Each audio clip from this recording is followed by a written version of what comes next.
back expansion, why this is important, and how do you get it. So I have a number of you in this group who are complaining about a belly that extends out or the fact that you might bloat later on in the evening.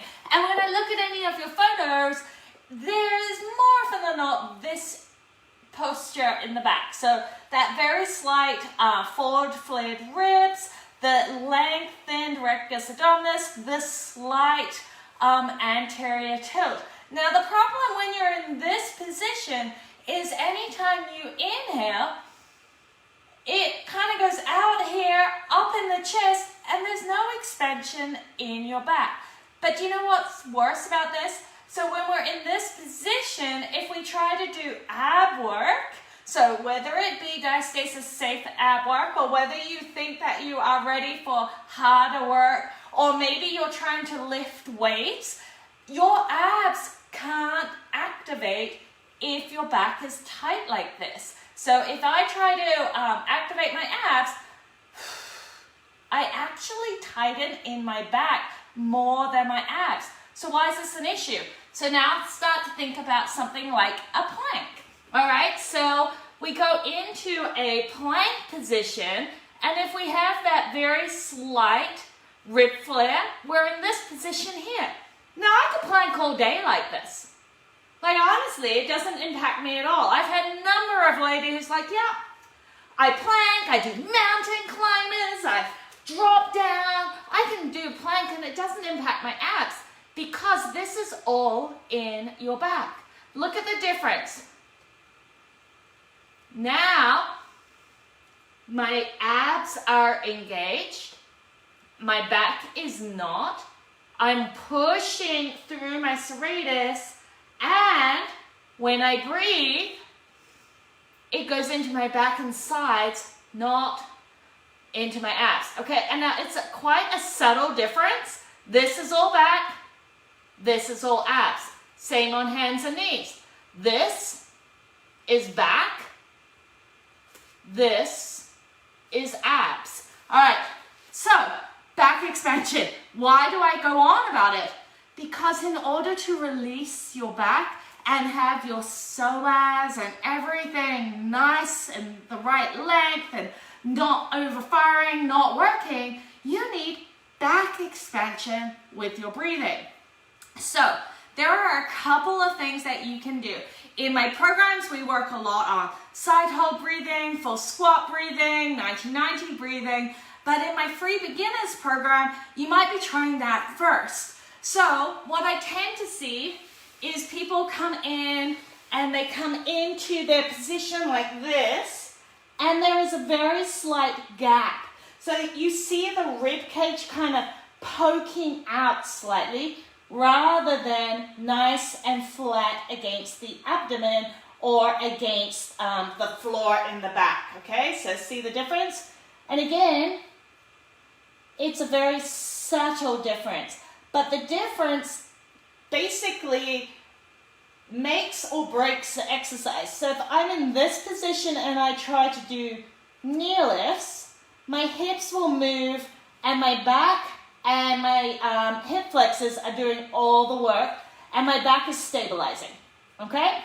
So my back's stabilizing, my hip flexors are moving my legs, my abs are doing nothing.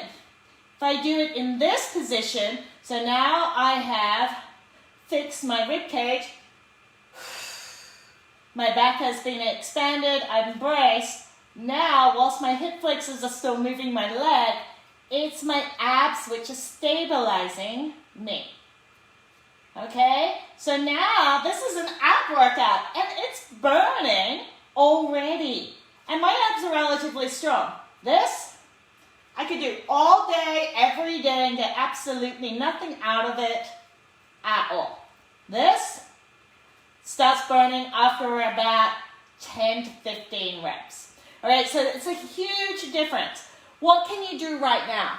Well, if you cannot get your rib cage flat on the ground, and a lot of people can't, because they're already tight in the back. So if you haven't released your back out with back expansion exercises or maybe some myofascial release, one of the easiest ways I've found to help people activate their abs so that their back can actually release is to bolster. So you may need 1 to 3 pillows, and you're going to place it under your head and shoulders. Now what this does is it lengthens those paraspinal muscles. So now my rib cage is much easier to get on the ground. I'm not gripping, I'm all relaxed, everything's nice and even, so I didn't have to grip down that rib cage. And now I can inhale, and if I allow my belly to expand, and then I feel it suddenly, wow, my back is expanding too, because I have lengthened my back so it's not pre-tightened. All right, now when I engage, it's all abs, not my back. Now when I try to do a knee lift, it's hard. All right, I'm stabilizing with my abs. My back isn't stabilizing me because it's not pre-firing.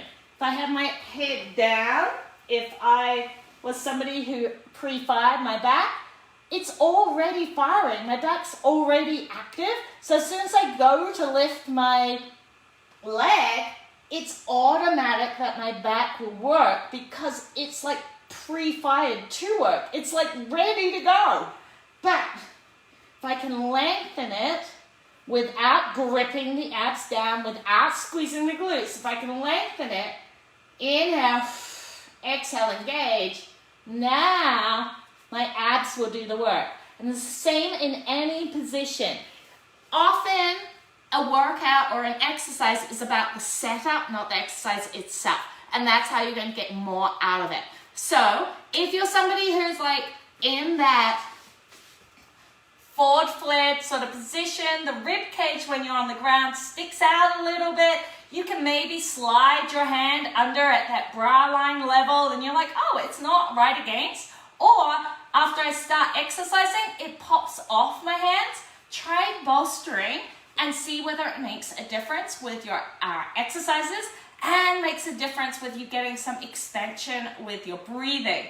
Once you can do that, then you'll start being able to transfer that to when you're in standing positions or seated positions, because you'll be able to get a little bit of expansion in the back, which allows your psoas and everything else to relax as you inhale, keeping your body in a better alignment rather than your back trying to do the work for you, and you'll get more out of it, and you'll start noticing that your core actually gets stronger and your belly actually starts coming in versus always being lengthened and going out. All right, give it a go and let me know below if you have any questions.